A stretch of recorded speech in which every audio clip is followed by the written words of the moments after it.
DPWH Secretary Manuel Bonoan.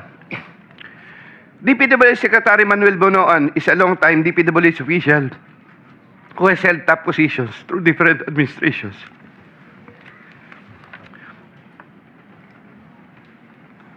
I look up to Sec.Bonoan and consider him as a mentor. I treasure his guidance and friendship over the years. Prior to Sec.Bonoan's assumption as Secretary of DPWH, I was the Undersecretary for Operations and Planning for NCR, Visayas, having assumed the said position in 2018. Unlike during the time of Sec. Mark Villar, when I was not given much task, even removed as back chairman, and had very limited operational functions during the COVID pandemic period, Sec.Bonoan entrusted me with more operational functions and let me work more closely with Yusek Cabral. Senator Ramon Bong Revilla Jr. I have a close and friendly relationship with Senator Ramon Bong Revilla, and we go all the way back since the time of Amay Bisaya and Mayor Viseo, who first introduced me to the former legislator while I was still a district engineer in Laguna, sometime in 2005 or 2006. We frequently meet in important social gatherings. Senator Revilla later on became a godparent of two of my daughters, while I became a godparent to one of his children. When Senator Revilla was incarcerated, I visited him several times at the PNP Custodial Center at Camp Crame. Because of our close relationship, Senator Revilla had asked me for assistance on several matters which I can no longer exactly recall at the moment because this happened a long time ago, and I presently don't have records to help me reconstruct the events. Sometime in the third quarter of 2024, Senator Revilla and I met where he asked me for a list of projects for funding, ostensibly to help him in his national campaign. When Senator Revilla asked me about the percentage of the commitment, I suggested either 20 or 25, to which Senator Revilla said 25%. Soon thereafter, also in the third quarter of 2024, I asked then District Engineer Henry Alcantara to prepare a list of projects, which he subsequently gave to me. The said projects are enumerated in a list here to attach as Annex A. Moreover, still in the third quarter of 2024, I also asked then District Engineer, but later Regional Director for NCR, Engineer Gerard Opalencia, to prepare a list of projects, which he subsequently gave to me. The said projects are enumerated in a list here to attach as Annex B. I had the list of projects totaling 1.5 billion submitted by Engineer Henry and Engineer Gerard, consolidated in one sheet of paper, and gave the same to Senator Revilla in the third quarter of 2024. With respect to the projects under the NEP and HGAB, I followed this up with Secretary Manny Bonoan upon request of Senator Revilla, who would also follow this up with Yusek Cabral. The White House compound is the ancestral home of the Revillas with the large blue gate entrance at the time. Sometime in the last quarter of 2024, Engineer Alcantara collected the 25% commitment of about 125 million and informed me that the same was ready for turnover through Engineer Gerard Opalencia. Engineer Gerard Opalencia told me that the 25% commitment was already loaded in my vehicle. After receipt of the 25% commitment, which were packed in 6 cardboard boxes, each containing at least 20 million, and one paper bag containing 5 million, I called up Senator Revilla to inform him the same is ready to be turned over to him. Sometime December 2024, probably the Monday after my receipt of the commitment, my driver and I went to the residence of Senator Revilla. Upon reaching the area, I tried calling Senator Revilla, but he was not answering my call, so I waited. After waiting for approximately 1 hour at a nearby gasoline station, we were finally allowed inside the compound by the guard. Once inside, we parked the vehicle, and shortly upon alighting, I saw Senator Revilla at the terrace. I walked over to Senator Revilla for a casual talk. While the boxes were being unloaded, Senator Revilla and I talked for about 20 to 25 minutes. I asked him, Sen, bakit hindi ka nangangampanya? Senator Bong replied, okay naman pare, maganda results ng survey. Relax muna. The personnel of Senator Revilla helped in unloading the boxes. After the delivery of the commitment, I headed back to Manila. Sometime late January or February 2025, in relation to a list of projects submitted by Engineer Gerard Opalencia, Senator Revilla called me to follow up on the status of the commitment. About a week later, sometime February 2025, I informed Senator Revilla that the same was ready for turnover. Before the start of the campaign period for national elective positions, I directed one of my aides to deliver commitment amounting to 250 million to the residence of Senator Revilla at the White House compound, Aguinaldo Highway, Bacoor, Cavite. Senator Nancy Binay. Carlin Yap Villa is the aide of Senator Nancy Binay, who transacted with me regarding the latter's projects and commitment. If I recall correctly, I first met Carlin in the year 2018 during the budget season at the Senate. Eventually, sometime 2019, Yusek Trig whom I knew very well, endorsed Carlin to me. From then on, Carlin would contact me directly to follow up the status of different matters. Sometime fourth quarter in 2022, Carlin, claiming to act on behalf of Senator Binay, asked my help for the transfer of an assistant district engineer in Mindanao to another district, a request which I endorsed to Sec.Bonoan. Sometime during the third to fourth quarter of 2022, Carlin requested on behalf of Senator Binay for a list of projects worth around 1.882 billion with 12% commitment. The said projects are enumerated in a list here to attach as Annex C. I got 3% of 1.882 billion. I prepared a list of projects within my area of jurisdiction with the help of DPW's officials, but could not recall at this time exactly who among them gave me the list. But I can recall that it was Engineer Manny Bulusan who coordinated the collection of the commitment. Eventually, during the first quarter of 2023, the commitment was delivered to Carlin for Senator Binay in several tranches in Makati and Quezon City. But I could not recall at this time the details of the deliveries, but I undertake to submit additional information thereon. Sometime last quarter of 2023, Carlin again asked for Senator Binay a list of projects for inclusion and funding under the 2024 GAA, which I provided with the help of Engineer Gerard Apulescia and Engineer Henry Alcantara. The total list of projects initially amounted to 2.5 billion, but which was reduced to 1.672 billion. The said projects are enumerated in the list here to attach as Annex D. Apparently, some individual or group offered Senator Binay a higher amount of commitment of 15% instead of the previous 12% with the promise that the commitment would be released much earlier. Yusek Trig learned about the plan to transact with this individual or group, and I was informed by Yusek Trig that he confronted Carlin and said to her, "Bakit nyo binabawasan ng kay Robert? Siya din naman ang nilalapitan ng mga yan pagka nagkakaproblema." However, sometime later part of December 2023, Carlin called me and requested for a 50 million advance for Senator Binay's use for the holiday season because the individual or group was unable to deliver on their promise, and which I then helped to fix. Thereafter, Carlin told me that Senator Binay was expecting an increase in the commitment from 12 to 15%, which I agreed to fulfill. I did not get any percentages from the aforementioned projects worth 1.672 billion, but I was reimbursed the 50 million which I earlier advanced. I was nurturing goodwill with Senator Binay by fulfilling the commitment. Sometime 2024, Carlin requested me to relate to Sec.Bonoan Senator Binay's request for some allocation under the NEP, which I did. Sec.Bonoan allocated 500 million for Senator Binay under the NEP for 2025, which I relayed to Carlin. Carlin told me to prepare a list of projects for the 500 million allocation. I then asked a list of projects from Engineer Henry and Engineer Gerard worth 500 million, which I then submitted in person with Sec.Bonoan, who then told me he will instruct Yusek Cabral to include the same in the NEP. The list of projects was included in the NEP for 2025. The said projects are enumerated in a list here to attach as Annex E. Likewise, sometime in the last quarter of 2024, Carlin for Senator Binay asked for a list of projects to be included in the 2025 GAA. I then directed Engineer Henry and Engineer Gerard Apulescia to prepare a consolidated list of projects. I submitted a list of projects totaling 3 billion to Carlin, but only approximately 2.6 billion was included. The said projects are enumerated in a list here to attach as Annex F. After these projects appeared in the GAA, Engineer Bulusan, Engineer Apulescia, and myself collected, raised, and prepared the 15% commitment, which was all turned over to me. There were difficulties in collecting the commitment as there were contractors, congressmen who did not give amount considering the issue of for later release projects totaling approximately 80 million more or less, which I had to advance. Despite this total commitment collected and raised for Senator Binay was 15% of 1.2 billion or around 468 million more or less. I earlier mentioned that the 37 million more or less was delivered at Horseshoe Village, Quezon City, which refers to the amount collected by Engineer Henry Alcantara. But upon full recollection, there were two deliveries. The first delivery amounted to 340 million at a house in Horseshoe Village, Quezon City, and the second delivery amounted to at least 200 million at another house, but also in Horseshoe Village, Quezon City. After the second delivery, Carlin told me, "Kinuha na ni Sir, salamat raw. Hindi ka raw kakalimutan sa Makati." The Sir refers to the husband of Senator Binay. I did not get any percentages from the projects worth 3,120 million for NEP and GAA for Senator Binay. Senator Chis Escudero and Maynard Ngu. I met Maynard Ngu at the Manila City Hall during the term of Mayor Erap, and I was the city engineer of Manila sometime in 2013.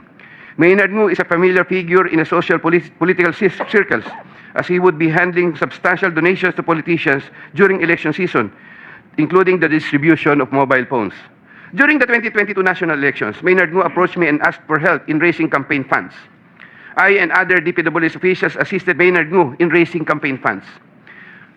These frequent interactions with Maynard Ngu at the court helped me in building our mutual trust with each other, especially in favor of Senator Escudero, whose interest Maynard Ngu was actively promoting. Maynard Ngu was appointed Special Envoy to China for Trade, Investments, and Tourism in 2023. When Senator Chis Escudero became Senate President in 2024, Maynard Ngu approached me and asked for a list of projects for Senator Chis Escudero. Thereafter, sometime in November 2024, I asked Engineer Opulencia to prepare a list of projects for Senator Chis Escudero following my conversation with Maynard Ngu. Thereafter, Engineer Opulencia submitted to me a list of projects for funding. The said projects are enumerated in a list here to attach as Annex G. For the projects located in Valenzuela, Engineer Opulencia, through District Engineer Ruel Umali, collected the money for the commitment for Senator Chis Escudero. He delivered the commitment at Diamond Hotel. We saw each other at the Diamond Hotel, and Engineer Opulencia told me, nasa inyo na po, boss. When I asked my driver to confirm, the driver told me, nasa akin na po, okay na po. For the projects located in Marinduque, Engineer Opulencia, through Regional Director Ryan Altea, collected the commitment for Senator Chis Escudero. He delivered to me the commitment at Diamond Hotel. Engineer Opulencia called me and said, may papadala ako sa inyo ngayon. Sa iyo ngayon, dadalhin na lang po sa Diamond. Later, the driver told me, nasa akin na po, okay na po. Following a deeper recollection of the facts and checking with public records, I can now confirm that in addition to the Valenzuela and Marinduque projects, Engineer Opulencia also provided the list of projects for Oriental Mindoro and Quezon City. The complete list of projects for Senator Chis Escudero is worth 1.4 billion with 20% commitment. The said projects are enumerated in a list here to attach as Annex H. Sometime early 2025, I made the first delivery of 160 million for Senator Chis Escudero at the Cherry Mobile Building at Maynard Ngu in Apacible Street, Manila. Thereafter, early 2025, I made the second delivery of 120 million for Senator Chis Escudero, also at the Cherry Mobile Building of Maynard Ngu. Senator Jinggoy Estrada. I have known Senator Jinggoy Ejercito Estrada since I met Senator Jinggoy Estrada through the social circles of Senator Bong Revilla. We usually had encounters during social gatherings of people in the movie industry. We developed a close relationship. Sometime in 2010, when I was Assistant Regional Director of DPWH Region 4A, Senator Jinggoy was backing me to become a Regional Director. When I failed to become a Regional Director, I applied for the position of City Engineer, and Senator Jinggoy was one of those who recommended me. When he was incarcerated, I would visit him, but sometimes together with then City Mayor Joseph Erap Estrada. Sometime in 2023, Senator Jinggoy requested Secretary Bonoan through me for projects worth 500 million. Secretary Bonoan agreed to give 450 million for the DPWH NCR building, which Yusek Cabral included in the NEP for 2024 with an 18% commitment for Senator Jinggoy. Senator Jinggoy called me sometime in the third quarter of 2024 and asked me to request the amount of 1 billion from Sec.Bonoan. Senator Jinggoy said, tulungan mo na lang ako dyan kasi marami pa akong tutulungan sa eleksyon. I replied, okay na ba ang 25% Sen? Sen Jinggoy responded, okay na ang 25%. I relayed to Sec.Bonoan the request of Sen Jinggoy. The former then asked me to prepare a list of projects for the latter. In turn, I asked Engineer Gerard Opulencia for a list of projects. When Engineer Opulencia gave me the list, I gave it to Secretary Bonoan, who told me that he will give the same to Yusek Cabral and that the latter will take care of it. At the moment, I cannot locate the list or a copy thereof. Later on, I saw that some of these projects totaling 500 million and included in the list I gave to Sec.Bonoan were listed in the NEP for that year. These projects, as appearing in the NEP, are enumerated in a list here to attach as Annex I hereof. Thereafter, Senator Jinggoy called me and asked me what happened to the difference of 500 million. I relayed this to Sec.Bonoan. The latter replied that he will prioritize the matter as soon as there is available funding. Subsequently, I found out that the projects totaling 200 million were included in the SGAB for 2025. These projects, as appearing in the SGAB, are listed Annex J hereof. However, Senator Jinggoy called me again for the difference of 300 million to complete the 1 billion project value that was requested. During the BICAM, projects worth 750 million were again included in the projects to eventually form part of the 2025 GAA. The said projects are enumerated in a list here to attach as Annex K. The total budget for the projects which appeared in the 2025 GAA is approximately 1.45 billion, more or less. After Engineer Opulencia collected the 25% commitment, approximately 360 million, and delivered the same to Diamond Hotel in Manila. Thereafter, I tasked my driver to deliver the boxes to Sen. Jinggoy at the Artiaga building in San Juan City. Senator Jinggoy personally confirmed to me his receipt of the commitment and thanked me for the same. During the 2024 budget hearing for 2025 GAA, Engineer Alcantara informed me that Senator Jinggoy gave him funding amounting to 355 million for Bulacan First DEO and 500 million from other districts in Bulacan and requested that he, Engineer Alcantara, prepare lists of projects. The said projects are enumerated in a list here to attach as annexes L and L-1 respectively. Later on, sometime in the first quarter of 2025, Senator Jinggoy asked me to get the 285% commitment for the aforesaid list of projects from Engineer Alcantara. Engineer Alcantara then delivered to me the 25% commitment, approximately 213 million, which I delivered to Senator Jinggoy at the Artiaga building in San Juan City. Senator Grace Poe. Sometime third quarter of 2024, J.Y. De La Rosa, a staff of Senator Grace Poe, requested Sec.Bonoan through me if Senator Grace Poe can be accommodated in the DPW's NEP. Sec.Bonoan told me there is a 500 million for Senator Grace Poe and instructed me to ask the Senator for a list of projects. J.Y. De La Rosa told me to coordinate the matter with Mrs. Patron, a contractor. Mrs. Patron told me to prepare the list. Upon my instructions, Engineer Gerard Apolesha submitted a consolidated list of the following projects, 1 in Laguna and 3 in NCR. These projects are indicated in the list here to attach as Annex M. Thereafter, the list of projects was included in the NEP by Sec.Bonoan through Yusek Trig. Later on, the said projects appeared in the GAA for 2025. There was a 20% commitment collected for Senator Grace Poe. Mrs. Patron, a contractor, collected the commitment for Sen. Grace Poe at Diamond Hotel from one of my aides. Congresswoman Mary Mitch Kahayon Uy. There were projects released in Congresswoman Kahayon Uy's Congressional District, which I facilitated.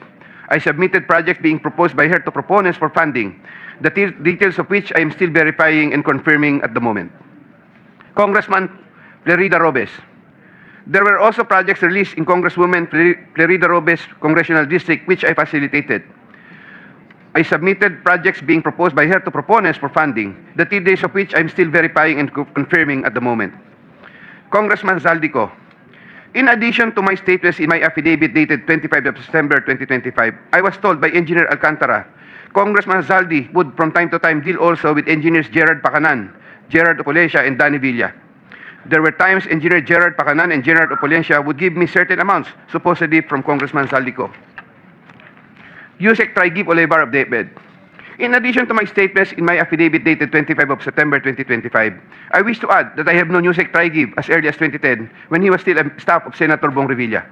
He is a common figure in budget deliberation hearings and by reason of which I had interacted with him on multiple occasions. Yusek Trig then worked under the office of Senator Edgardo Angara and then later worked under the office of Senator Sani Angara. When Senator Sani Angara became a chairman of finance, Yusek Trig and I would have several interactions as part of our work in budget preparations.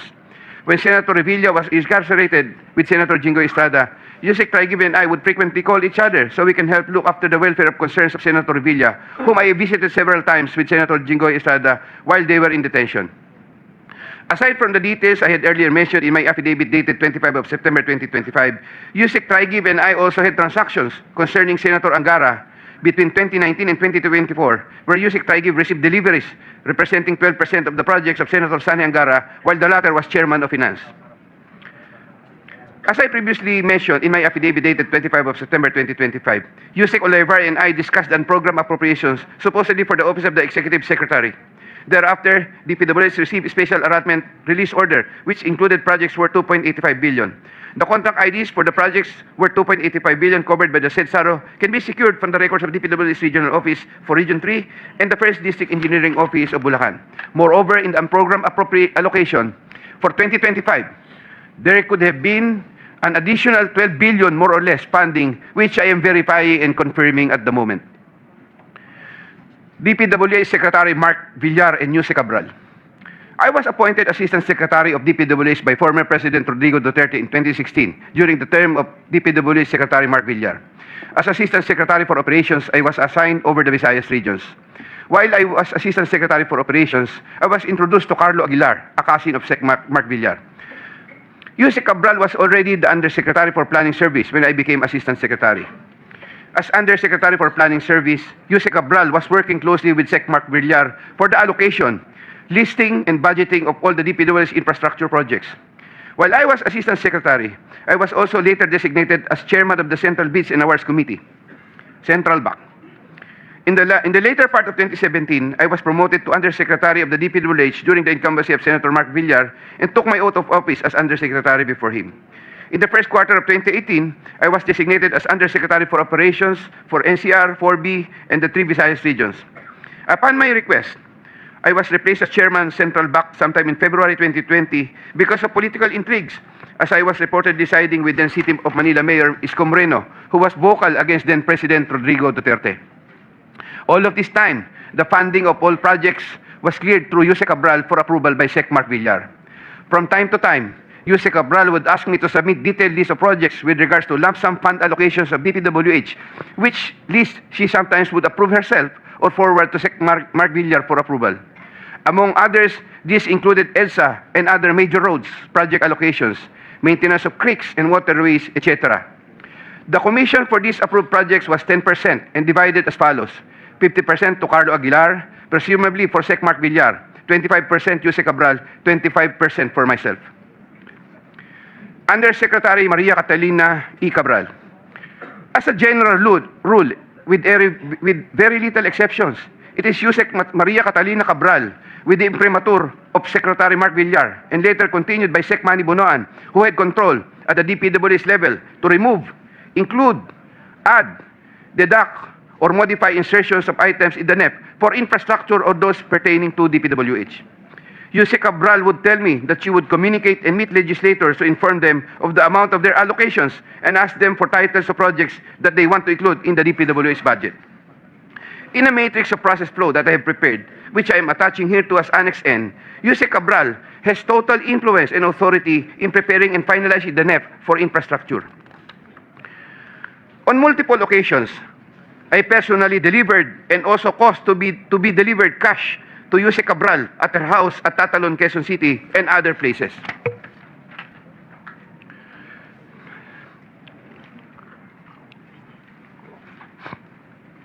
DPWH Secretary Manuel Bonoan. DPWH Secretary Manuel Bonoan is a long-time DPWH official who has held top positions through different administrations.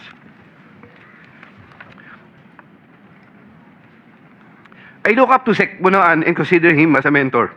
I treasure his guidance and friendship over the years. Prior to Sec.Bonoan's assumption as Secretary of DPWH, I was the Undersecretary for Operations and Planning for NCR, Visayas, having assumed the said position in 2018. Unlike during the time of Sec. Mark Villar, when I was not given much task, even removed as BAC Chairman, and had very limited operational functions during the COVID pandemic period, Sec.Bonoan entrusted me with more operational functions and let me work more closely with Yusek Cabral. Sometime in 2022, Sec.Bonoan directed me to submit a list of projects for possible inclusion in the NEP for fiscal year 2023 worth around 450 million. Without question and delay, I asked Bulacan First DEO for a list of projects for funding. Thereafter, Engineer Alcantara submitted to me a list of projects for funding under the NEP. Those projects are indicated in the list here to attach as Annex O. In compliance with this order, I forwarded the list to Sec.Bonoan.